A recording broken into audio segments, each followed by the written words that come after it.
નમસ્કાર, હું રાજ. આપ જોઈ રહ્યા છો સ્પાર્ક ટુડે ન્યૂઝ. દાહોદ જિલ્લાના લીમખેડા અને પાલી ગામને જોડતો હડફ નદી પરનો બ્રિજ છેલ્લા 2 મહિનાથી વાહન વ્યવહાર માટે બંધ છે.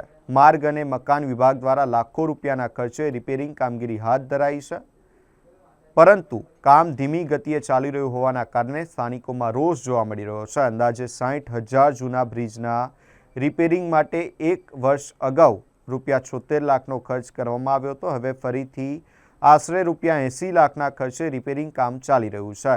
તેમ છતાં કામની ધીમી ગતિના કારણે બ્રિજ ખુલ્લો ક્યારે મુકાશે તે અંગે સવાલ ઉઠી રહ્યા છે. બ્રિજ બંધ હોવાથી લીમખેડાના લોકોને મામલતદાર કચેરી, taluka panchayat, court, police station, railway station, bus station અને સરકારી હોસ્પિટલ સહિતના સ્થળોએ જવા માટે પાલી તરફથી આશરે 7 કિલોમીટરનો વધારાનો ફેરો કરવો પડી રહ્યો છે.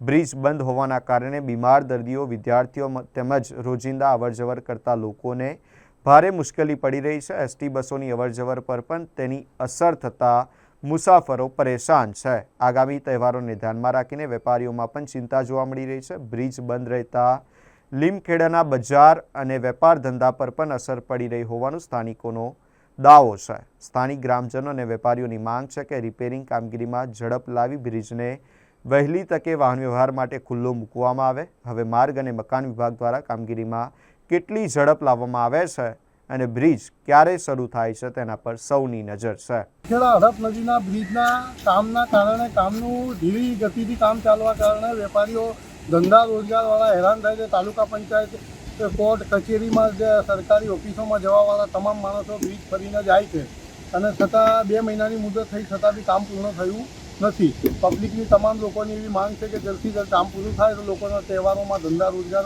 ઊભો થાય. નામ? લીમખેડા બદનાભાઈ કાંતિભાઈ દંતાણી.